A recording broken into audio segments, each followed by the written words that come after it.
Tron Watson, Cary, North Carolina. The name of the shop is Headliners. My name is Anthony Smith.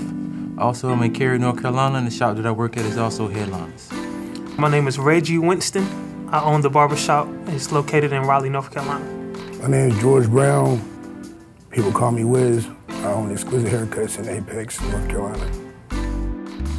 The Barbershop rap session, it's one of those intimate experiences between police and the community that they serve. It's an opportunity for them to come together in a common area, the barbershop, where you can talk about anything, you can debate anything, you can argue anything. It was definitely a change of pace from the norm. A lot of times whenever you interact with police officers, it's not tell us your grievances and we'll listen to you, you know.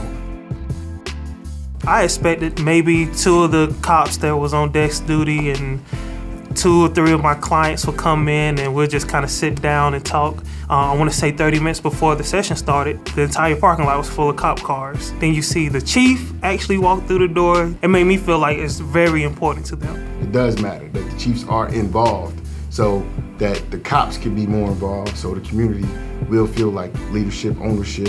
And everyone showed up in the attitude and the spirit to discuss concerns and try to solve some issues. And from there, relationships built. Like, I see the same officers all the time now. We didn't want people to come in and bash cops. It's not a cop bashing session, it's an information session. It's for you to gain information from them as well as them gaining information from you.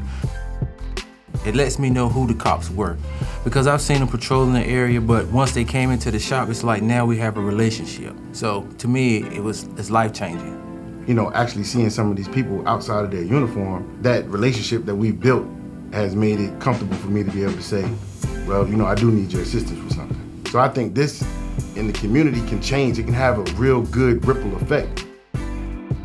A lot of people that won't necessarily trust cops trust barbers, and you wouldn't believe some of the things people come in and tell us. And if we tell them that, you know, this is all right, they'll take our word for it, and it'll be like a ripple effect.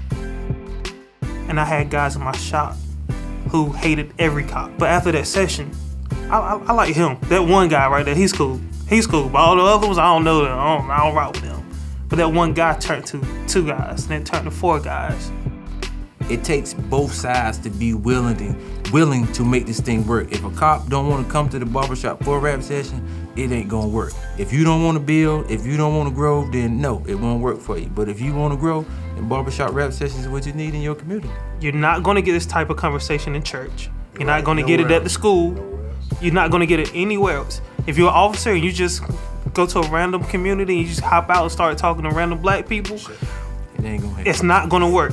You ain't got the handshake. You don't have it. You have to meet us where we are and where we feel comfortable, and it's the barbershop, and we respect you for it. But you need to have somebody in there that can keep everybody on task and on the subject matter, because it ain't nothing for somebody to bring out one thing in the shop and somebody takes it and just runs off in the woods with it, and it never gets back on the path because it just brings up somebody start talking about something else and something else and something else.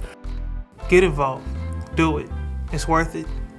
It's gonna make a difference. One barbershop can't do it alone. We're gonna coexist.